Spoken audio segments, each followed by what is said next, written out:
মানুষকে ধোঁকা দেওয়ার জন্য চতুর্পাশের অনুমতি চাইছিল। আল্লাহ আমাকে সামনে দিয়ে ধোঁকা দেওয়ার অনুমতি দাও, পিছন থেকে ধোঁকা দেওয়ার অনুমতি দাও, ডান থেকে ধোঁকা দিতে পারবো, বাম থেকে ধোঁকা দিতে পারবো, এমনকি তার রগের ভিতরে ঢুকে শিরায় শিরায় ঢুকে ধোঁকা দেবে, এই শক্তি আমাকে দান করো। কোরআনের আয়াত। আল্লাহ বলো, যা, তোকে আমি দান করে দিলাম, তোকে আমি দান করে দিলাম, যা। মানুষের শিরার ভিতরে ঢুকতে পারে শয়তান, জানেন? কলবের ভিতরে ঢুকতে পারে, মগজের ভিতরে ঢুকতে পারে শয়তান। এই অনুমতি ক্ষমতা কার কাছ থেকে আসছেন? আল্লাহ তাআলার কাছ থেকে। আপনাকে দুনিয়ার কোন ব্যস্ততায়, শয়তানের কোন কাজে, বিপদ আপদ বালা মুসিবত সব কিছু থেকে নিরাপদ করে আল্লাহ তাআলা কোরআনের জন্য কিছু সময়, কিছু টাইম কাজে লাগানোর মতো তৌফিক ওই ব্যক্তিকেই দান করেন যে ব্যক্তিকে নিশ্চয়ই আল্লাহ তাআলা কোরআনের বন্ধু বানাইতে চান, ঠিক কিনা? আমি প্রায় একটা কথা বলে থাকি, মানুষ জান্নাতে যাওয়ার পরেও একটা জিনিস না আফসোস করবে, মানে জান্নাতে যাওয়ার পরেও আফসোস থাকবে। কেমন শোনা যায় না? যে জান্নাত তো এমন জায়গা, যে জায়গা মা তাস্তাহিহিল আনফুস, আল্লাহ তাআলা স্বয়ং বলছে, দোস্ত আমার বান্দা, তুমি যা চাইবা, তোমার মনে যেটা কল্পনা করবা, তোমার মনে যেটা উদয় হবে, জান্নাতে তৎক্ষণিক ওই সময় মুহূর্তের ভিতরে ওটারই ব্যবস্থা পাবা। বলেন সুবহানাল্লাহ। তাহলে এত কিছু থাকার পরেও মন যা চাইবে তাই পাবো, তবুও কেন আফসোস থাকবে? প্রশ্ন আসে না? জান্নাতে যা চাইবো, মনে কল্পনা জল্পনা করবো, সেটাই আমার সামনে উপস্থিত হবে। যে পরিবেশ চাইবো ওই পরিবেশ দিবে, যেমন বাড়ি চাইবো তেমন বাড়ি দিবে, যেমন সুখ চাইবো তেমন সুখ দিবে, যেমন নারী চাইবো তেমন নারী দিবে, যেমন গাড়ি চাইবো তেমন গাড়ি দিবে, যেমন স্বাধীনতা চাইবো সমস্ত স্বাধীনতা, সমস্ত খাবার, সমস্ত আরাম আয়েশ সব কিছু মালিক জান্নাতে আপনাকে দিবে, মনে যেমন চাই তেমন করে। অথচ তারপরেও কেন আফসোস থাকবে? আমার দোস্তরা, এই জন্য আফসোস থাকবে। রাসূল কারীম সাল্লাল্লাহু আলাইহি ওয়াসাল্লাম হাদিসের ভিতরে বলেন, জান্নাতে যাওয়ার পরে এক শ্রেণীর মানুষ আফসোস করতে থাকবে ওই সময়ের জন্য, ওই কথা স্মরণ করে, হাই দুনিয়ায় এই সময়টা আমার কোনো কাজে লাগাই নাই, অনার্থক বাসায় বসে আছি, অনার্থক কোথাও গল্প গুজব করেছি, অনার্থক গুনাহ করি নাই, সওয়াবও করি নাই। এমন সময় আমাদের জীবনে অতিবাহিত হয় কিনা? হুদাই বসে আছি, কোনো কাম নাই, জিকিরও করি না, মালিকের নিয়ামতও স্মরণ করি না। সুবহানাল্লাহ, আলহামদুলিল্লাহ, আল্লাহু আকবার, লা ইলাহা ইল্লাল্লাহ, এমন কোন জিকিরও আমরা করি না। এমন কিছু সময় আমরা পার করি কিনা?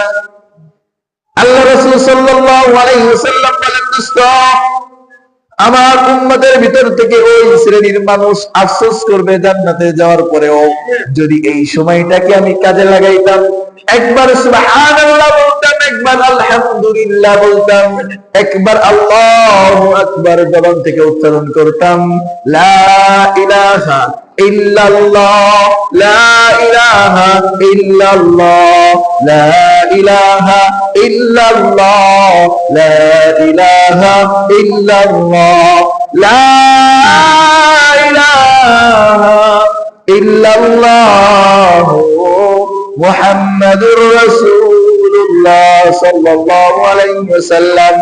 এমন কালেমাও যদি আমি জপতাম, তাহলে আমার জান্নাতের ভিতরে আরো তবকা, আরো মর্যাদা, আরো সম্মান মালিক বৃদ্ধি করে দিতেন। জান্নাতের ভিতরে কি স্তর আছে নাকি? অফকোর্স, অবশ্যই আছে। জান্নাতের ভিতরে কি আছে?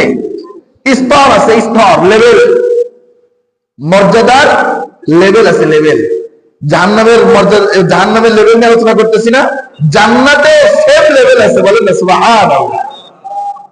জাহান্নামে যেমন মানুষকে আল্লাহ তাআলা দিয়ে বিভিন্ন আযাবে গ্রেফতার করবেন, বিভিন্ন অপরাধ, বিভিন্ন অন্যায়ের জন্য বিভিন্ন রকম শাস্তি আল্লাহ যেমন প্রস্তুত করে রাখছেন, ঠিক বন্ধু তেমনই জান্নাতের ভিতরে আল্লাহ রাসূল সাল্লাল্লাহু আলাইহি ওয়াসাল্লাম বলেন, লিল জান্নাতি সামানিয়াতু আবওয়াব, জাহান্নামের ভিতরে যেমন স্তর আছে, মালিক জান্নাতের ভিতরে যেমন স্তর নিযুক্ত করে রাখছেন। জাহান্নামের ভিতরে আল্লাহ 7টা স্তরে ভাগ করছেন। কয়টা স্তরে মনে আছেনি? 7টা স্তরে আল্লাহ তাআলা জাহান্নামকে বন্টন করছেন, ভাগ করছেন। পক্ষান্তরে আল্লাহ তাআলা জান্নাতকে 8টা স্তরে ভাগ করছেন। বলেন সুবহানাল্লাহ। কয়টা স্তরে? 8টা। জান্নাতকে 8টা, জাহান্নামকে 7টা। জাহান্নামকে 7টা, জান্নাতকে 8টা। জান্নাত কয়টা? জাহান্নাম কয়টা? আমরা তো এতদিন শুনছি 7টা। জাহান্নাম 7টা, জান্নাত 8টা। না দোস্ত, জাহান্নাম একটা, জান্নাত একটা। স্তর জাহান্নামে 7টা, জান্নাতে স্তর 8টা, লেভেল 8টা, তলা 8টা। এরপরে আল্লাহ রাসূল সাল্লাল্লাহু আলাইহি ওয়াসাল্লাম বলে, জাহান্নামের জন্য আল্লাহ 8টা স্তর রাখছেন। একটা স্তরের নাম বাবুস সালাহ, একটা স্তরের নাম বাবুল জিহাদ, একটা স্তরের নাম বাবুস সাদাকাহ। এভাবে আল্লাহ তাআলা 7টা 8টা তপ্পাকে 8টা নামে নামকরণ করছেন। একটা দরজার নাম, একটা তপ্কার নাম বাবুর রায়্যান। আল্লাহ রাসূল সাল্লাল্লাহু আলাইহি ওয়াসাল্লাম বলেন, যে ব্যক্তি রোজাদার হবে, মালিকের সন্তুষ্টি অর্জনের জন্য রোজা রাখবে, আল্লাহ তাআলার জান্নাতের ভিতরে রায়্যান নামক জান্নাতের দরজা থেকে হাত ছানি দিয়ে কিয়ামতের ময়দান থেকে ডাকতে থাকবে, আয় আয় আয়, এই সায়েম, এই রোজাদার তুমি আসো আসো, তোমার জন্য আল্লাহ আমাকে প্রস্তুত করেছেন। বলেন সুবহানাল্লাহ। আহা, এই জন্য মাঝে মাঝে বলি না যে দোয়া করবেন আল্লাহর কাছে, আল্লাহ চলে তো যাইতেই হবে, মরে তো যাবই, আমার মৃত্যুটা যেন রোজা অবস্থায় হয়। বলেন না সুবহানাল্লাহ। আমার মৃত্যুটা যেন রোজা অবস্থায় যায়, আমার মৃত্যুটা যেন শুক্রবারের দিন হয়, আমার মৃত্যুটা যেন পবিত্র অবস্থায় হয়। এখানে একটা জিনিস আমার খুব বড় ব্যথা লাগে, দুঃখ লাগে। বিভিন্ন সময় যখন যুবকদেরকে ডাক দেওয়া হয়, ভাইজান চলেন না নামাজে যাই, বলা হয় না? কি বলে জানেন? সব থেকে বড় অজুহাত, কাপড়টা নাপাক, প্যান্টটা নাপাক, প্রস্রাব করে পবিত্রতা অর্জন করি নাই, প্রস্রাব করে বিলাপুলুক নেওয়ার সময় হয় নাই। ওই যুবক, তোমার জন্য আমার একটা বার্তা, আল্লাহ না করুন তোমার এই নাপাকি অবস্থায় যদি আজরাইল চলে আসে, তোমার এই কুলুপ করা না অবস্থায়, শরীরে নাপাকি লাগানো অবস্থায় যদি আজরাইল উপস্থিত হতে পারে, তাহলে তোমার মৃত্যুটা কেমন হইল? তোমার মৃত্যুটা কোন অবস্থায় হইল একবার চিন্তা করছ? তোমার মৃত্যুটা হইল নাপাকি অবস্থায়, তোমার মৃত্যুটা হইল অপবিত্র অবস্থায়। তুমি কি করে চিন্তা করো যে তোমার মৃত্যুটা জান্নাতি ফেরেশতা এসে তোমার রূহটা কবজ করবে, অথচ তুমি নাপাক। তুমি নাপাক থাকা অবস্থায় তোমার শরীরের ফেরেশতাও তো তোমার সঙ্গে থাকে না, তোমার থেকে দূরে থাকে। তুমি নাপাক অবস্থায় জমিনের মধ্যে হাঁটলে জমিন তোমার জন্য বদদুয়া করে। তুমি নাপাক অবস্থায় দুনিয়ায় চলাফেরা করলে বাতাস পর্যন্ত তোমার জন্য দূষিত হয়ে যায়। মালিকের কাছে সুপারিশ করতে থাকে, আল্লাহ এই নেমো খারাপ, এই নাফরমান থেকে তুমি আমাকে হেফাজত করো, এই নাফরমানের খেদমত থেকে তুমি আমাকে মুক্তি দান করো। দোস্ত, ভালো করে বুঝো, তুমি আজকে নামাজ পড়ার জন্য প্রস্তুত না, তুমি মৃত্যুর জন্য কিভাবে প্রস্তুতি নিলা? দুঃখ লাগে, বড় কষ্ট লাগে। আজকে নামাজে ডাকলে তোমার নামাজের জন্যই প্রস্তুতি নাই, তুমি মৃত্যুর সম্মুখীন কিভাবে হবা? তোমার মৃত্যুটা যদি নাপাকি অবস্থায় হয়, আজরাইল আসবে না কোনো গ্যারান্টি আছে? এমনি নাপাকি অবস্থায় আজরাইল আসবে না গ্যারান্টি আছে? নাই। এই লেভেলের কিছু মানুষ আছে, এই লেভেলের কিছু মানুষ আছে যাদের মৃত্যুটা এমন অবস্থায় হয়, মৃত্যুই হয় বেঈমান অবস্থায়। বলে নাউজুবিল্লাহ। কি অবস্থায়? বেঈমান অবস্থায়। অথচ মৃত্যুটা যার বেঈমান অবস্থায় হবে সে চিরস্থায়ী জাহান্নামী। কয়দিনের জন্য? কয়দিনের জন্য? চিরস্থায়ী। যার শুরু আছে তার শেষ নেই। এর ভিতরে 1 নম্বর ব্যক্তি নাপাকি ব্যক্তি, 2 নম্বর ব্যক্তি নিশাখোর ব্যক্তি। আল্লাহ রাসূল সাল্লাল্লাহু আলাইহি ওয়াসাল্লাম বলেন, যে ব্যক্তি চুরি করে যখন চুরি করে তখন সে মুমিন থাকে না বেঈমান থাকে? যে ব্যক্তি নিশা পান করে এই ব্যক্তি মুমিন অবস্থায় নিশা পান করতে পারে না, নিশাগ্রস্ত অবস্থায় বেঈমান থাকে। যে ব্যক্তি জিনা করে জিনা করা অবস্থায় সে মুমিন মুসলমান থাকে না, ঈমানের শক্তিটা ঈমানটা তার থেকে দূরে থাকে। জিনা করা অবস্থায় সে বেঈমান থাকে। আল্লাহ না করুন, আল্লাহ না করুন, যদি এই সমস্ত গুনাহ করা অবস্থায় তোমার মৃত্যু হয় দোস্ত, আল্লাহ রাসূল বলে গেছেন ফি নার জাহান্নামা খালিদিনা ফিহা আবাদা। জাহান্নামে তোমাকে আল্লাহ নিক্ষেপ করবে চিরস্থায়ী ভাবে, জীবনে আর কোনদিন মালিকের পক্ষ থেকে ক্ষমা পাইবা না।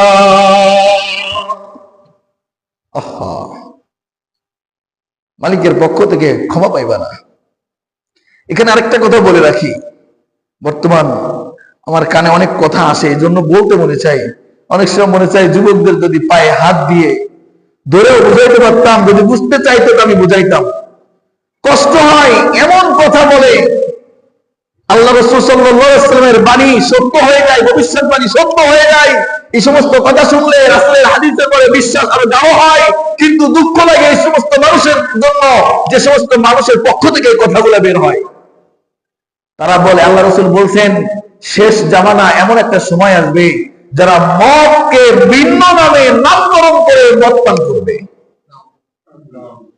এখন মদের নামে বিয়ার খাই কিনা? মদকে বিয়ার নামে খাই কিনা? এমনও কথা বলে, দুঃখ এখানে, তুই তো মদ খাইতাছস, নিশা করতেছ, ঠিক আছে দোস্ত, তুই তো অপরাধ করতেছ। অপরাধকে অপরাধ মনে করা একরকম, আর অপরাধকে অপরাধ মনে না করা একরকম।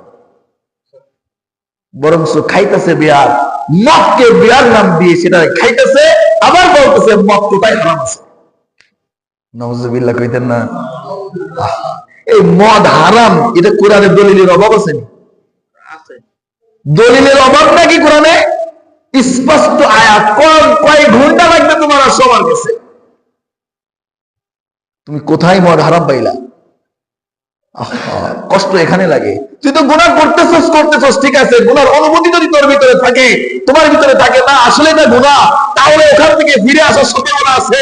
কিন্তু যদি তোমার ভিতরে এই ধারণা, এই সূচনা না হয় যে না এটা গুনাহ না, খোদার কসম করে বললাম, আল্লাহ রাসূল বলেছেন এই ব্যক্তি বেদাত করলো, এই ব্যক্তি ঈমান হারায় গেল, কোরআনের বিধান থেকে তার বিশ্বাস ছুটে গেল, সে বেঈমান অবস্থায় মৃত্যুবরণ করলো, জীবনে তওবা নসিব হবে না, তার জন্য চিরস্থায়ী জাহান্নাম। বলেন নাউজুবিল্লাহ। কারণ আপনার কাছে যেটা গুনাহ মনে হবে, আপনি পাপ করতেছেন, হারাম খাইতেছেন, আপনার কাছে মনে হইতেছে আপনি অন্যায় করতেছেন, এর থেকে আজ না হয় কাল যদি কোনোদিন আল্লাহ সূচনা দেয়, তওবা অবশ্যই করবেন। কিন্তু যেটাকে আপনার কাছে গুনাহ মনে হয় না, যেটাকে আপনার কাছে অন্যায় মনে হয় না, এটার থেকে তওবা করার কোনো উপায় নাই। শয়তান আল্লাহ তাআলার কাছে একটা ওয়াদা করে আসছে। আল্লাহ তাআলার কাছে শয়তান মানুষকে ধোঁকা দেওয়ার জন্য চতুর্পাশের অনুমতি চাইছিল। আল্লাহ আমাকে সামনে দিয়ে ধোঁকা দেওয়ার অনুমতি দাও, পিছন থেকে ধোঁকা দেওয়ার অনুমতি দাও, ডান থেকে ধোঁকা দিতে পারবো, বাম থেকে ধোঁকা দিতে পারবো, এমনকি তার রগের ভিতরে ঢুকে শিরায় শিরায় ঢুকে ধোঁকা দেবে, এই শক্তি আমাকে দান করো। কোরআনের আয়াত। আল্লাহ বলো, যা তোকে আমি দান করে দিলাম, তোকে আমি দান করে দিলাম, যা। মানুষের শিরার ভিতরে ঢুকতে পারে শয়তান, জানেন? কলমের ভিতরে ঢুকতে পারে, মগজের ভিতরে ঢুকতে পারে শয়তান। এই অনুমতি ক্ষমতা কার কাছ থেকে আসছেন? আল্লাহ তাআলার কাছ থেকে। যখন এই ক্ষমতা নিয়ে শয়তান আনন্দে দৌড়ায় চলে আসতেছে, আল্লাহ তাআলা ডাকতে বলে, আরে জগৎ, তুই তো চতুর্পাশ চাইলি, আমার বান্দা চারপাশ থেকে ধোঁকা দিবি তুই, আমার বান্দা চার দিক থেকে অন্যায় করার পরে যদি আমি আল্লাহ বলে উপর থেকে তাকে একটা ডাক দেয়, আমি মালিক তাকে নষ্ট করে দিব। আমার বান্দা যদি হাজারো অন্যায় করে করার পরে সিজদায় পড়ে মালিক করে একটা ডাক দিয়ে চোখের পানি ছেড়ে দেয়, আমি ওই বান্দার জন্য গফফার, আমি ওই বান্দার জন্য রহমান। আমাকে মালিক বলে ডাক দিতে দেরি, আমি আল্লাহ ক্ষমা করতে দেরি করব না, করব না। যখন এই কথা আল্লাহ তাআলা বললো শয়তানকে যে তুই তো চারি সাইড চাইলে, উপরে আর নিচে তো চাইলি না, এই দুটো আমি আল্লাহর জন্য বান্দার জন্য অফার রেখে দিলাম। 1000 বার তুই ধোঁকা দিয়ে অন্যায় করাবি, আমি আল্লাহকে একবার ডাক দিবে, ওই গুনার জন্য ক্ষমা চাইবে, আমি আল্লাহ মাফ করতে দেরি করবো না। সুবহানাল্লাহ। তখন মানুষকে ধোঁকা দেওয়ার জন্য চতুর্পাশের অনুমতি চাইছিল। আল্লাহ আমাকে সামনে দিয়ে ধোঁকা দেওয়ার অনুমতি দাও, পিছন থেকে তোমার ধোঁকা দেওয়ার অনুমতি দাও, ডান থেকে ধোঁকা দিতে পারবো, বাম থেকে ধোঁকা দিতে পারবো, এমনকি তার রগের ভিতরে ঢুকে শিরায় শিরায় ঢুকে ধোঁকা দেবে, এই শক্তি আমাকে দান করো। কোরআনের আয়াত। আল্লাহ বলো যা, তোকে আমি দান করে দিলাম, তোকে আমি দান করে দিলাম, যা। মানুষের শিরার ভিতরে ঢুকতে পারে শয়তান, জানেন?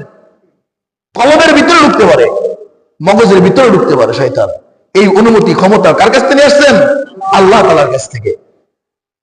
যখন এই ক্ষমতা নিয়ে শয়তান আনন্দে দৌড়ায় চলে আসতেছে, আল্লাহ তাআলা ডাকতে বলে, আরে গোবৎস, তুই তো চতুর্পাশ চাইলি, আমার বান্দা চারপাশ থেকে ধোঁকা দিবি তুই। আমার বান্দা চার দিক থেকে অন্যায় করার পরে যদি আমি আল্লাহ বলে উপর থেকে তাকে একটা ডাক দেয়, আমি মালিক তাকে মাফ করে দিব। আমার বান্দা যদি 1000 অন্যায় করার পরে সিজদায় পড়ে মালিক করে একটা ডাক দিয়ে চোখের পানি ছেড়ে দেয়, আমি ওই বান্দার জন্য গফফার, আমি ওই বান্দার জন্য রহমান। আমাকে মালিক বলে ডাক দিতে দেরি, আমি আল্লাহ ক্ষমা করতে দেরি করব না, করব না। যখন এই কথা আল্লাহ তাআলা বললো শয়তানকে যে তুই তো চারি সাইড চাইলে, উপরে আর নিচে তো চাইলি না, এই দুটো আমি আল্লাহর জন্য বান্দার জন্য অফার রেখে দিলাম। 1000 বার তুই ধোঁকা দিয়ে অন্যায় করাবি, আমি আল্লাহকে একবার ডাক দিবে, ওই গুনার জন্য ক্ষমা চাইবে, আমি আল্লাহ মাফ করতে দেরি করবো না। সুবহানাল্লাহ। তখন শয়তান আরেকটা ওয়াদা করে আসছে, তাই মালিক তুমিও শুনে রাখো। কে বলতেছে? শয়তান। কাকে বলতেছে? মালিক তুমিও শুনে রাখো। কি শুনে রাখবো? তোমার বান্দা তো অন্যায়কে অন্যায় মনে করবে, এরপর করতে হবে, তোমাকে আল্লাহ বলে ডাক দিয়ে তোমার কাছে ক্ষমা চাইবে। কিন্তু শোনো মালিক, তোমার বান্দাকে আমি এমন ভাবে ধোঁকা দিব, তোমার বান্দাকে আমি এমন কৌশলে ধোঁকা দিব যে দেশের জীবনে অন্যায় মনে করবে না, ক্ষমা চাওয়া তোমার মনোগাড়ি। নাউজুবিল্লাহ কইতেন না? এমন ধোঁকা দিব, এমন গুনার কাজ করাবো নেকির কাজের নাম দিয়ে, এমন অন্যায় করাবো অন্যায় মনেই করবে না, ক্ষমা কিভাবে চাবে। আর যে ব্যক্তি অন্যায় করে ক্ষমা না চায় মরবে, তার জন্য তার ক্ষমা নেই মালিক। কত বড় একটা কঠিন কথা বলে আসছে, কত বড় একটা কঠিন কথা বলে আসছে মালিকের কাছে। আর এটার নাম হচ্ছে বেদাত। এটার নাম কি? বেদাত। ইসলামের ভিতরে নতুন কোন কর্মের আবিষ্কার করে সওয়াবের নামে, বৈধতার নামে, হালালের নামে চালিয়ে দেওয়ার নাম বেদাত। এমন কোন কর্ম যেটা রাসূল থেকে পাওয়া যায় না, কোরআন হাদিসে যার কোনো দলিল নাই, কোন সাহাবী থেকে বর্ণিত নাই, কোন তাবেঈন করে নাই, কোন তাবেঈন করে নাই, কোন বড় আল্লাহর ওলিরাও করে নাই। এমন কোন কাজকে নতুন করে রূপ দিয়ে ইসলামের ভিতরে দাখিল করায়া সওয়াব এবং নেকি এবং বৈধতার নামে চালিয়ে দেওয়ার নামই হইল বেদাত। আল্লাহ তাআলা আমাদের ঈমানকে বেদাত মুক্ত, আমলকে বেদাত মুক্ত, খাঁটি আমলদারি, খাঁটি পাকাপোক্ত ঈমানদার হয়ে মৃত্যুবরণ করার তৌফিক দান করুন, বলে আমিন। এই জন্য বলতেছিলাম দোস্ত, যে মদ পানকারী অবস্থায় সে মুমিন থাকে, নিশাগ্রস্ত অবস্থায় মুমিন থাকে, যত সময় সে নিশার ঘরে থাকবে, যত সময় ওই নিশার ঘরে ঘুরবে, যত সময় নিশার আকর্ষণ তার ভিতরে থাকবে, সেই বেঈমান অবস্থায়। এই জন্য আল্লাহ রাসূল একটা হাদিস বলছেন, শোনো, যে ব্যক্তি নিশা করে তার তো গুনার লেভেল একটু বেশি। সে নিজের মার সাথে কেমন যেন জিনা করে, নিজের বোনের সাথে জিনা করে, নিজের ফুফুর সাথে জিনা করে, নিজের খালার সাথে জিনা করে এই নিশাগ্রস্ত ব্যক্তি। আর একটা কথা, এই নিশাগ্রস্ত ব্যক্তির জন্য নিশাগ্রস্ত ব্যক্তিরা 99% জন বেঈমান হয়ে মারা যায়। শতকরা 99 জন কি হয়ে মারা যায়? বেঈমান হয়ে মারা যায়। অন্য হাদিসে আল্লাহ রাসূল সাল্লাল্লাহু আলাইহি ওয়াসাল্লাম বলেন, মদ পানকারী নেশাগ্রস্ত ব্যক্তি আর মূর্তি পূজক যে আল্লাহর নামে শিরিক করে, যে আল্লাহর সঙ্গে শরীক সাব্যস্ত করে, এই ব্যক্তি আর নেশাগ্রস্ত ব্যক্তি বরাবর কোনো লা ফারকা বাইনাহুমা, তাদের ভিতরে কোনো বিভেদ পার্থক্য নাই। বলেন নাউজুবিল্লাহ।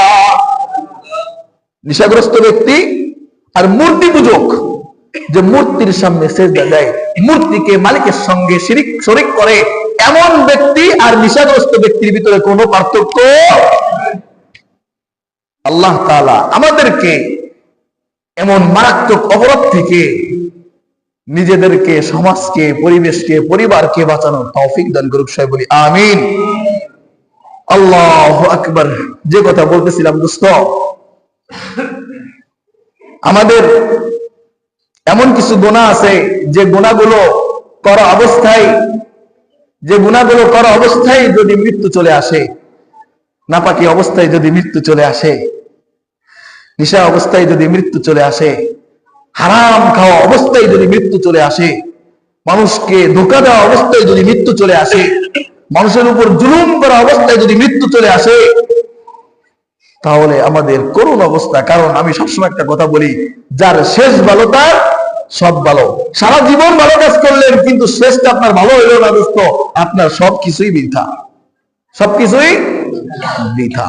সারা জীবন অন্যায় করেছেন, শেষে মালিকের কাছ থেকে ক্ষমা চাই নিতে পারছেন, শেষে আল্লাহর রাস্তায় চলে আসছেন, আপনার সারা জীবনের গুনাহ আল্লাহ মাফ করে দিলেন। সুবহানাল্লাহ। তাহলে শেষ ভালো যার, সব ভালো তার। এই জন্য আমাদের শেষটা যেন কি হয়? ভালো হয়। মালিকের কাছে দোয়া করতে হবে, মালিকের কাছে চাইতে হবে, আল্লাহ আমাকে রব্বানা। আল্লাহ শিখাই দিছে দোস্ত, আল্লাহ শিখাই দিছে। আহা, এমন আল্লাহ কই পাবেন? আপনার আমার ইমানটা যেন অটল থাকে, ইমানের পরে যেন মৃত্যু হয়, এই জন্য আল্লাহ তাআলা একটা দোয়া শিখাই দিচ্ছেন। রব্বানা, বলেন রব্বানা লা তুযিগ কুলুবানা বাদা ইয হাদাইতানা ওয়া হাব লানা মিন লাদুনকা রাহমা ইন্নাকা আনতাল ওয়াহ্হাব। আয় রব্বে কারীম, রব্বানা লা তুযিগ কুলুবানা, আমার অন্তরকে তুমি বিগড়ায় দিও না, আমার অন্তরকে ঘুরায় দিও না।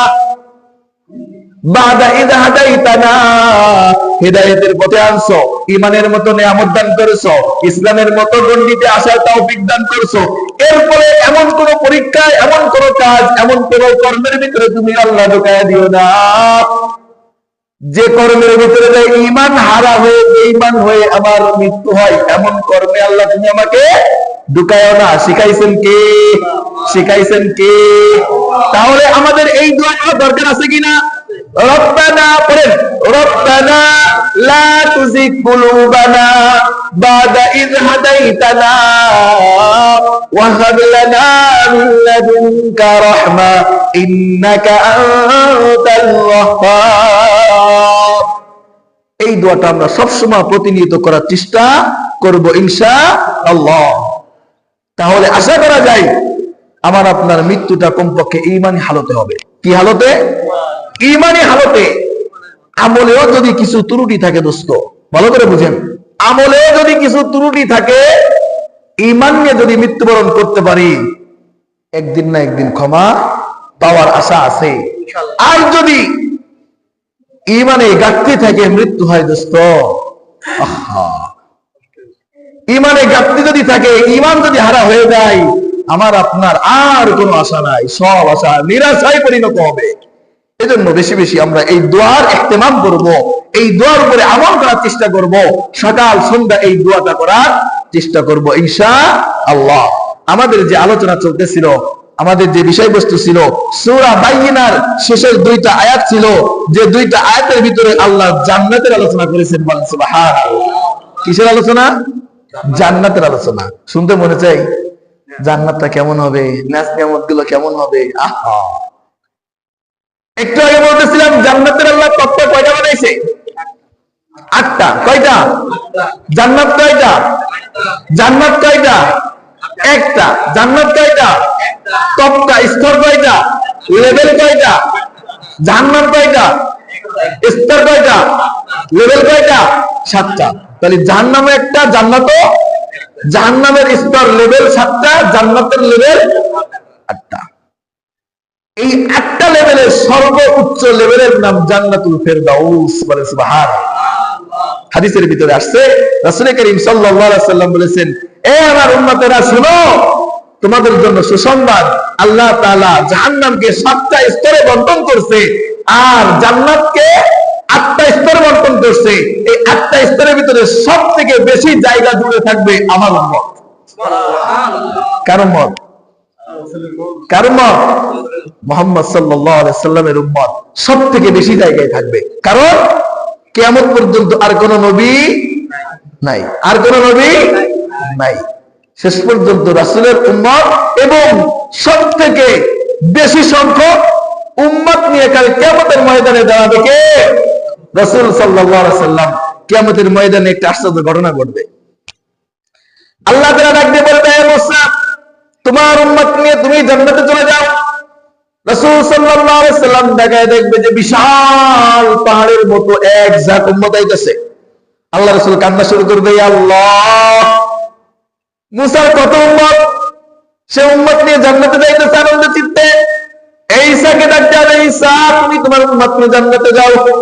এরপরে তাকায় দেখবে যে দুই সাইড দিয়ে পাহাড়ের মতো দেখা যায়।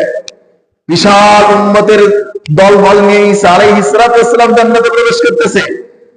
আমার আপনার উম্মতের কান্ডারি, আমার আপনার প্রিয় হাবিব হযরত মুহাম্মদ মুস্তাফা সাল্লাল্লাহু আলাইহি ওয়াসাল্লাম, দোস্ত এমন নবী কই পাইবেন যে নিজের চিন্তা করে নাই, সিজদায় পড়ে যে বলবে, ইয়া রাব্বুল আলামিন,